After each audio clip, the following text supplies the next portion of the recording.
ഇന്നത്തെ ചിന്താവിഷയത്തിനെടുത്തിരിക്കുന്ന ബൈബിൾ ഭാഗം അപ്പോസ്തലപ്രവൃത്തി 4:33. അപ്പോസ്തലന്മാർ മഹാശക്തിയോടെ കർത്താവായ യേശുവിന്റെ പുനരുത്ഥാനത്തിന് സാക്ഷ്യം പറഞ്ഞു വന്നു. എല്ലാവർക്കും ധാരാളം കൃപ ലഭിച്ചിരുന്നു. മുട്ടുള്ളവൻ ആരും അവരിൽ ഉണ്ടായിരുന്നില്ല. കർത്താവെ, ഈ തിരുവചനം ഹല്ലേലൂയ സ്തോത്രം ശിക്ഷിക്കാൻ സഹായിക്കാൻ വേണ്ടി നാവിന്റെ പരിശുദ്ധാത്മാക്കളെ കേൾക്കുന്നവർക്ക് ആശ്വാസം ഉണ്ടാക്കാൻ സഹായിക്കണം. രോഗികളവർക്ക് വിടുതൽ കൊടുക്കണമേ. സകലവും കർത്താവിൻ്റെ താഴ്ത്തി പ്രാർത്ഥിക്കുമ്പോൾ അടിയൻ്റെ യാചന സദയം കേൾക്കണം. സകലവും മാനവും മഹത്വവും കർത്താവിന് തന്നെ ആയിരിക്കുമാറാകട്ടെ. ആമേൻ. ദൈവത്തിന് സ്തോത്രം. അപ്പോസ്തലന്മാർ മഹാശക്തിയോടും ഹല്ലേലൂയ കർത്താവ് യേശു ക്രിസ്തുവിൻ്റെ പുനരുത്ഥാനത്തിന് സാക്ഷ്യം പറഞ്ഞു വന്നു. എല്ലാവർക്കും ധാരാളം കൃപ ലഭിച്ചു. ഹല്ലേലൂയ സ്തോത്രം. ദൈവത്തിന് സ്തോത്രം. അപ്പോസ്തലന്മാർ മഹാശക്തി എന്ന് പറയുമ്പോൾ ഈ കർത്താവിനെ രക്ഷിതാവായി ഉള്ളിൽ സ്വീകരിച്ച ഈ കർത്താവിനെ കവിഞ്ഞ് വേറെ ഉള്ളിൽ ഹൃദയത്തിൽ വേറെ ഒന്നുമില്ല. ശക്തിയോടെ കർത്താവ് യേശു ക്രിസ്തുവിന്റെ പുനരുത്ഥാനത്തെ കുറിച്ച് സാക്ഷ്യം പറഞ്ഞു വന്നു. കർത്താവിന്റെ പുനരുത്ഥാനം എന്ന് ഉദ്ദേശിച്ച കർത്താവ് മരിച്ചു ഉയർത്തെണീറ്റതും ഒപ്പം അതുപോലെ തന്നെ കർത്താവിന്റെ വരവെങ്കിൽ ഇനി നമുക്കും ഒരു പുനരുത്ഥാനം ഉണ്ട്. ഹല്ലേലൂയ സ്തോത്രം. ദൈവത്തിന് സ്തോത്രം. ഒരു പുനരുത്ഥാനം നമുക്കും ഉണ്ട്. ഹല്ലേലൂയ സ്തോത്രം. അപ്പോൾ ഇവിടെ അപ്പോസ്തലന്മാർ മഹാശക്തിയോടെ ഇനി വേറെ എന്നിൽ കർത്താവിനെ കവിഞ്ഞ് എന്നിൽ വേറെ ഒന്നുമില്ല. ആ കർത്താവിന് മുൻസ്ഥാനം കൊടുത്തത് വഴി മഹാശക്തിയോട് കൂടെ കർത്താവിന്റെ പുനരുത്ഥാനത്തിനെ കുറിച്ചുള്ള സാക്ഷ്യം പറഞ്ഞു വന്നു. കർത്താവ് എനിക്ക് വേണ്ടിയാ മരിച്ചത്, എനിക്ക് വേണ്ടിയാ ഉയർത്തെണീറ്റ്, അതുപോലെ ഇനി ഒരു വരവ് അവനൊരു നമ്മളെ കൂട്ടിക്കൊണ്ട് പോകാൻ ഒരു പുനരുത്ഥാനം അവന് ഉണ്ട്. നമ്മളെ പുനരുദ്ധരിച്ചു കൊണ്ടുവരാൻ ഒരു വരവ് ഉണ്ട്. അപ്പോൾ ഇത്ര പറഞ്ഞപ്പോൾ എല്ലാവർക്കും ധാരാളം കൃപ ലഭിച്ചു, കേട്ടവർക്കെല്ലാം. അപ്പൊ ഈ കർത്താവിന്റെ പുനരുത്ഥാനത്തെ കുറിച്ച്, അവന്റെ മരണവും അവന്റെ കഷ്ടപ്പാടുകളെ കുറിച്ച് എല്ലാം നമ്മൾ സാക്ഷ്യം മറ്റുള്ളവരടുത്ത് പറയേണ്ടത് അത്യാവശ്യ ഘടകം. ഹല്ലേലൂയ സ്തോത്രം. സാക്ഷ്യം എല്ലാവർക്കും, കേട്ടവർക്കെല്ലാവർക്കും ധാരാളം കൃപ ലഭിച്ചു. ദൈവത്തിന് സ്തോത്രം. പ്രിയപ്പെട്ടവരെ, മരണം നിശ്ചയം. ഹല്ലേലൂയ. അവനെ രക്ഷ സ്വീകരിച്ച് കർത്താവ് എനിക്കുള്ളതെല്ലാം ചെയ്തു കഴിഞ്ഞു എന്ന് ക്രൂശിലെല്ലാം ചെയ്തു കഴിഞ്ഞു. കർത്താവ് എനിക്ക് വേണ്ടിയാ മരിച്ചത്, എനിക്ക് വേണ്ടി അടക്കപ്പെട്ടത്, എനിക്ക് ഉയർത്തെന്ന് വിശ്വസിക്കും. ആ മഹാശക്തി എന്ന് നിലകൊള്ളുമ്പോൾ മഹാശക്തി കർത്താവ് യേശു ക്രിസ്തുവിന്റെ പുനരുത്ഥാനത്തിന് സാക്ഷ്യം പറയുമ്പോഴാ നമുക്ക് കൃപകൾ ലഭിക്കുന്നു. കർത്താവിൻ്റെ വരവിൽ എടുക്കപ്പെടുന്ന കൃപകൾ നമ്മൾ അപ്പോഴാണ് നിലകൊള്ളുന്നത്. അല്ലാതെ പറയും അങ്ങ്, പിന്നീട് അത് പറന്നങ്ങ് പോകും. അപ്പോൾ ഹല്ലേലൂയ സ്തോത്രം. അപ്പോസ്തലൻ മഹാശക്തിയുടെ കർത്താവ് യേശു ക്രിസ്തുവിന്റെ പുനരുത്ഥാനത്തെ കുറിച്ച് സാക്ഷ്യം സാക്ഷ്യം എന്ന് പറയുമ്പോൾ ദൈവത്തിന് സ്തോത്രം. കർത്താവും ഞാനും ഒന്ന്. ഈ ചെയ്തതെല്ലാം കർത്താവ് എനിക്ക് വേണ്ടി എന്നുള്ള ഉറപ്പോടുകൂടി കർത്താവിന്റെ വരവെങ്കിൽ ഞാൻ എടുക്കപ്പെടേണ്ട പുനരുത്ഥാനം ഉണ്ട്, എന്നെ എടുക്കാൻ കർത്താവ് വരുന്നു എന്നുള്ള ഒരു ഉറപ്പ് ഉള്ളവർക്ക്, പ്രിയപ്പെട്ടവരെ, ഈ കർത്താവിന്റെ ഹല്ലേലൂയ പുനരുത്ഥാനത്തെ കുറിച്ച് സാക്ഷ്യം പറയുന്നത്. ഹല്ലേലൂയ സ്തോത്രം. അവർക്കെല്ലാവർക്കും എന്ത് ലഭിച്ചു? കർത്താവിൻ്റെ പിമ്പന്മാരുടെ ലിസ്റ്റിൽ പെട്ടുപോകാതെ നിലകൊള്ളുക കർത്താവ് നമ്മോട് കൂടെ എന്നുള്ള കൃപ നമ്മുടെ ഹൃദയത്തിൽ ഉണ്ടാകും. ഹല്ലേലൂയ സ്തോത്രം. ദൈവത്തിന് സ്തോത്രം. ഇനി പുറപ്പാട് 15-ാം അധ്യായത്തിന്റെ ഹല്ലേലൂയ സ്തോത്രം 23-ഉം 24-ഉം 25-ഉം വാക്യങ്ങൾ എടുക്കുമ്പോൾ ഹല്ലേലൂയ സ്തോത്രം. മാറായിലെത്തിയാറെ മാറായിലെ വെള്ളം കുടിപ്പാൻ അവർക്ക് കഴിഞ്ഞില്ല, അത് കയ്പുള്ളതായിരുന്നു. അതുകൊണ്ട് അതിന് മാറ എന്ന് പേരിട്ടു. അപ്പോൾ ജനം, ഞങ്ങൾ എന്ത് കുടിക്കും എന്ന് പറഞ്ഞ് മോശയുടെ നേരെ പിറുപിറുത്തു. അവർ യഹോവയോട് അപേക്ഷിച്ചു. യഹോവ അവന് ഒരു വൃക്ഷം കാണിച്ചു കൊടുത്തു. അവൻ അത് വെള്ളത്തിൽ ഇട്ടപ്പോൾ വെള്ളം മധുരമായി തീർന്നു. അവിടെ വെച്ച് അവൻ അവർക്ക് ഒരു ചട്ടവും പ്രമാണവും നിയമിച്ചു. അവിടെ വെച്ച് അവൻ അവരെ പരീക്ഷിച്ചു. ആമേൻ. ദൈവത്തിന് സ്തോത്രം.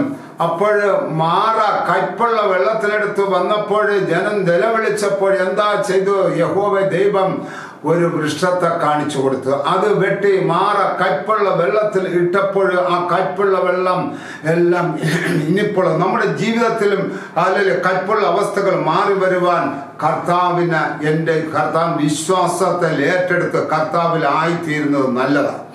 ഇവിടെ നോക്കിയ യഹോവ ദൈവം ഒരു വൃക്ഷത്തെ കാണിച്ചു കൊടുത്ത് അത് അങ്ങോട്ട് ഈ വെള്ളത്തിലിട്ടപ്പോൾ മാറ കയ്പ് മധുരമായി. ഇനി നമ്മളിപ്പോ മരണം എന്നുള്ളൊരു കശപ്പ് ഉണ്ട്, ഒരു കയ്പുണ്ട്.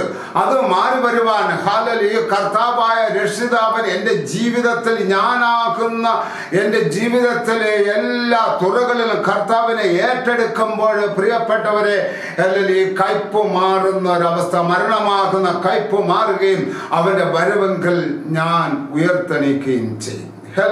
സ്തോത്രം. അപ്പൊ ഈ കയ്പ് മരണമാകുന്ന കയ്പ് മരണങ്ങൾ എന്താ പോംവഴി? ക്രിസ്തുവാകുന്ന കർത്താവിന്റെ ദൈവമായ പിതാവ് ദൈവം കാണിച്ചു കൊടുത്ത വൃക്ഷം, രക്ഷകനായ കർത്താവിനെ എൻ്റെ ജീവിതത്തിലെ എല്ലായിടവും അത് ചേർക്കപ്പെട്ട് കഴിയുമ്പോൾ പ്രിയപ്പെട്ടവരെ മരണമാക്കുന്ന കയ്പ് എൻ്റെ ജീവിതത്തിൽ വിട്ടു. എൻ്റെ ജീവിതം രുചിയുള്ളതായി തീരണമെങ്കിൽ ഈ കർത്താവിനെ എൻ്റെ ജീവിതത്തിൽ സാക്ഷ്യം വഹിക്കുമ്പോൾ എൻ്റെ ജീവിതം രുചിയുള്ളതായി തീരും. സ്തോത്രം. ദൈവത്തിന് സ്തോത്രം. പ്രിയപ്പെട്ട മരണം എല്ലാവർക്കും ഉറപ്പ്. അങ്ങനെ ഒരു കശപ്പ്, ഒരു കയ്പ് നമ്മുടെ ജീവിതത്തിൽ അത് മാറി വരുവാൻ സ്തോത്രം. അതിന്റെ 4:11-12 എടുത്ത് വായിച്ച വീട് പണിയുന്നവരായ നിങ്ങൾ തള്ളിക്കളഞ്ഞിട്ട് കോണിന്റെ മൂലക്കല്ലായി തീർന്ന കല്ല് ഇവൻ തന്നെ. മറ്റൊരുത്തനിലും രക്ഷയില്ല. നാം രക്ഷിക്കപ്പെടുവാൻ ആകാശത്തിൻ കീഴിൽ മനുഷ്യരുടെ ഇടയിൽ നൽകപ്പെട്ട വേറൊരു നാമവുമില്ല. ആമേൻ. വീട് പണിയുന്നവർ തള്ളിക്കളഞ്ഞ കല്ല് കോണിന്റെ മൂലക്കല്ലായി തീർന്നു. നമ്മൾ ഇത്രയും കാലം പ്രതീക്ഷിച്ചത് കർത്താവിന്റെ കരങ്ങൾ എൻ്റെ ജീവിതം കൊടുത്തില്ല എങ്കിൽ, എൻ്റെ ആശ്രയം കൊടുത്തില്ല എങ്കിൽ, എൻ്റെ വിശ്വാസം കർത്താവിൽ കൊടുത്തില്ല എങ്കിൽ വീട് പണിയുന്നവർ തള്ളിക്കളഞ്ഞ മൂലക്കല്ലായിത്തീരും. അത് ഒരു ക്രമം. എൻ്റെ ജീവിതം, കയ്പായ ജീവിതം, മരണമാക്കുന്ന ജീവിതം മാറി വരുവാൻ മൂലക്കല്ലാവുന്ന ക്രിസ്തുവിൽ ഞാൻ വിശ്വാസം സമർപ്പിച്ച് കർത്താവിൻ്റെ വചനം, മുങ്ങൽ സ്നാനം ഇതെല്ലാം എടുത്ത് കർത്താവ് ബലപ്പെട്ട് കർത്താവിൻ്റെ മുമ്പന്മാർ ലിസ്റ്റിൽ നിന്നുകൊണ്ട് നിൽക്കുകയാണെങ്കിൽ ഞാൻ കർത്താവ് മൂലക്കല്ല ക്രിസ്തുവിൽ ഞാൻ പണിയപ്പെട്ട് കഴിഞ്ഞു. അവൻ ദൈവത്തിന് സ്തോത്രം, ദൈവത്തിന് സ്തോത്രം. അപ്പോഴും അവന് പന്ത്രണ്ട് മറ്റൊരുത്തിന് രക്ഷയില്ല. ഇനി നാം രക്ഷിക്കപ്പെടുവാൻ ആകാശത്തിന് കീഴിൽ മനുഷ്യരുടെ നൽകപ്പെട്ട വേറൊരു നാമവും ഇല്ല. മറ്റൊരു രക്ഷയില്ല. രക്ഷിക്കപ്പെടുവാൻ ആകാശത്തിന് കീഴിൽ മനുഷ്യരുടെ വേറൊരു നാമം ഇല്ല. ഈ രക്ഷിതാവിനെ കൃത്യമായി സ്വീകരിച്ചവരാ, കൃത്യമായി മുൻസ്ഥാനം കൊടുത്തവരാ. അവർ അപ്പോസ്തലൻ മഹാശക്തിയോട് കൂടെ കർത്താവ് യേശു ക്രിസ്തുവിന്റെ പുനരുത്ഥാന സാക്ഷ്യം പറഞ്ഞു വന്നപ്പോൾ പ്രിയപ്പെട്ട അവർക്ക് ധാരാളം കൃപ. പിൻപന്മാർ ലിസ്റ്റിൽ പെട്ടുപോകാതെ മുൻപന്മാരുടെ ലിസ്റ്റിൽ കർത്താവിനോട് നടക്കുന്ന ഒരു കൃപ അവരുടെ ജീവിതത്തിൽ ഉണ്ടായി. സ്തോത്രം. ദൈവത്തിന് സ്തോത്രം. പ്രിയപ്പെട്ടവരെ, ആയതിനാൽ അവർക്ക് അവരുടെ ഒരു ഗുണമെന്താ? ആർക്കും മുട്ടില്ലായിരുന്നു ഈ കൃപ.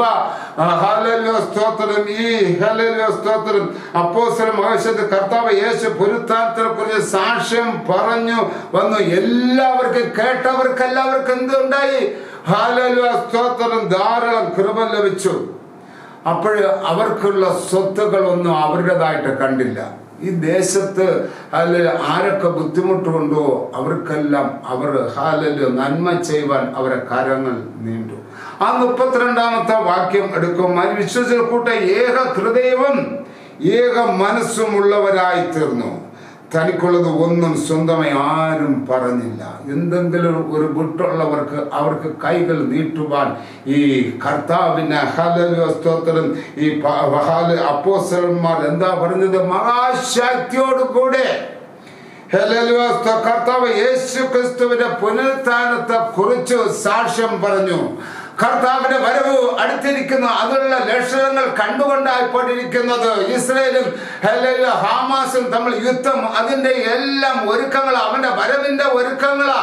അതുകൊണ്ട് ഈ കർത്താവായ ക്രിസ്തുവിനെ ഹല്ലേലൂയ, അവന്റെ ഹല്ലേലൂയ സ്തോത്രം, ഓ ഹല്ലേലൂയ, മഹാശക്തിയോടുകൂടെ പുനരുത്ഥാനത്തെ കുറിച്ച് കർത്താവ് ക്രൂശിക്കപ്പെട്ടത്, മരിച്ചതും അടക്കപ്പെട്ടത് ഉയർത്തിട്ട് എനിക്ക് വേണ്ടിയാ ഇനിയും അവൻ നമ്മളെ കൊണ്ടുപോകാൻ വേണ്ടി ഒരു വരവ് വരും. ഹല്ലേലൂയ സ്തോത്രം. അത് 1 തെസ്സലോനിക്കർ ഹല്ലേലൂയ 3-ാം അധ്യായത്തിന്റെ 16-ഉം 17-ഉം വാക്യങ്ങൾ എടുക്കുമ്പോൾ 16-ഉം 17 കർത്താവ് താൻ ഗംഭീരനാദത്തോടും പ്രധാന ദൂതന്റെ ശബ്ദത്തോടും ദൈവത്തിന്റെ കാഹളത്തോടും കൂടെ സ്വർഗത്തിൽ നിന്ന് ഇറങ്ങി വരികയും ക്രിസ്തുവിൽ മരിച്ചവർ മുമ്പേ ഉയർത്തെഴുന്നേൽക്കുകയും ചെയ്യും. പിന്നെ ജീവനോടെ ശേഷിക്കുന്ന നാം അവരോട് ഒരുമിച്ച് ആകാശത്തിൽ കർത്താവിനെ എതിരേൽപ്പാൻ മേഘങ്ങളിൽ എടുക്കപ്പെടും. ഇങ്ങനെ നാം എപ്പോഴും കർത്താവിനോട് കൂടെ ഇരിക്കും. ഈ വചനങ്ങളെ കൊണ്ട് അന്യോന്യം ആശ്വസിപ്പിച്ചുകൊള്ളേ. കർത്താവ് താൻ ഗംഭീരനാദത്തോടും പ്രധാനത്തിനും ശബ്ദത്തോടെ വരുമ്പോഴേ മരിച്ചവര് ആദ്യം അവന്റെ നീതി നോക്കിയ കർത്താവിന് മരിച്ചവർ ആദ്യം മറുരൂപമായി തീരും. ഹല്ലേലൂയ സ്തോത്രം. അടുത്ത് ജീവനോടെ ഇരിക്കുന്നവര്, അവനോട് കാത്തിരിക്കുന്നവര്, ഹല്ലേലൂയ ക്രിസ്തുവിന്റെ ഹല്ലേലൂയ കർത്താവിന്റെ ഹല്ലേലൂയ സ്തോത്രം ദൈവത്തിന് ഈ മഹാശക്തിയുടെ കർത്താവ് യേശു പുനരുത്ഥാന സാക്ഷ്യം പറയുന്നവര്, ഹല്ലേലൂയ ഈ ലോകത്തിൽ ജീവിക്കുന്നവരും അവർ മറുരൂപമായി തീരും. ഹല്ലേലൂയ സ്തോത്രം. ദൈവത്തിന് പ്രിയപ്പെട്ടവരെ, ആ ലൈഫം അവരുടെ ജീവിതത്തിൽ ഒരു മുട്ടുകളില്ല, ക്ലേശങ്ങളില്ല. ഹല്ലേലൂയ. എന്നാൽ മുട്ടുണ്ടാകൂല എന്ന് അവനെ അറിയാത്തവർക്ക് ചെറിയ മുട്ടുകൾ ചെറിയ വന്നുകൊണ്ടേയിരിക്കും. എന്നാൽ പ്രാർത്ഥിച്ച് മുട്ടുകളെല്ലാം മാറി വരുമ്പോൾ പ്രിയപ്പെട്ടവരെ നമ്മൾ കർത്താവിൽ ആയിത്തീരും. അപ്പോസ്തലന്മാർ മഹാശക്തിയുടെ കർത്താവായ യേശു ക്രിസ്തുവിന്റെ പുനരുത്ഥാനത്തെ കുറിച്ച് സാക്ഷ്യം പറഞ്ഞു വന്നു. കേട്ടവർക്കെല്ലാവർക്കും കൃപ, കർത്താവിന്റെ വാസം ചെയ്യുന്ന കൃപ അവരിൽ ജ്വലിച്ചു നിന്നു. ദൈവത്തിന് സ്തോത്രം. അതുകൊണ്ട് പ്രിയപ്പെട്ടവരെ, ഹല്ലേലൂയ സ്തോത്രം. വീട് പണിയുന്നവർ തള്ളിക്കളഞ്ഞ കല്ല് മൂലക്കല്ല്. എൻ്റെ ജീവിതത്തിൽ ഇത്രയും കാലം കർത്താവ് എൻ്റെ ജീവിതത്തിലെ മൂലക്കല്ലായി തീർന്നിട്ടില്ല എങ്കിൽ മൂലക്കല്ലാവാൻ തീരുമാനമെടുക്കുക. അത് എല്ലാം കർത്താവിനെ വിട്ടുകൊടുക്കുക. മറ്റൊരുത്തിന് രക്ഷയില്ല. ഹല്ലേലൂയ. രക്ഷിക്കപ്പെട്ട ആശയത്തിന് കീഴിൽ ഹല്ലേലൂയ മനുഷ്യരുടെ നൽകപ്പെട്ട വേറൊരു നാമവുമില്ല. കർത്താവ് താൻ ഗംഭീരനാദത്തോടും പ്രധാന ദൂതന്റെ ശബ്ദത്തിലും വരുമ്പോൾ മരിച്ചവരാദ്യം ഉയർത്തെണിക്കുകയും ഹല്ലേലൂയ മൺമറയ ജീവനോട് ഇരിക്കുന്നവര്, ഹല്ലേലൂയ ആദ്യം ഉയർത്തെണിക്കുന്നത് മണ്ണോട് മറഞ്ഞവർ, അടുത്ത് ജീവനോട് ഇരിക്കുന്നവർ. അവർ ജീവനോട് ഇരിക്കുന്നവർ എന്താ ചെയ്യുന്നത്? ഹല്ലേലൂയ ദൈവത്തിന് സ്തോത്രം. മഹാശക്തിയിൽ കർത്താവായ യേശു പുനരുത്ഥാനത്തെ കുറിച്ച് സാക്ഷ്യം പറയുന്നവരാ അവരം ഉയർത്തെണീക്കും. ഈ തിരുവചനത്താൽ കർത്താവ് നമ്മൾ അനുഗ്രഹിക്കട്ടെ. കർത്താവെ കേട്ടവർക്കെല്ലാം ആശ്വാസം ഉണ്ടാകുവാൻ സഹായിക്കണമേ. രോഗികളായവർക്ക് വിടുതൽ കൊടുക്കണമേ. സകലം കർത്താവിന്റെ കരങ്ങളെ താഴ്ത്തി പ്രാർത്ഥിക്കുമ്പോൾ അടിയന്റെ യാചന സകലമാനവും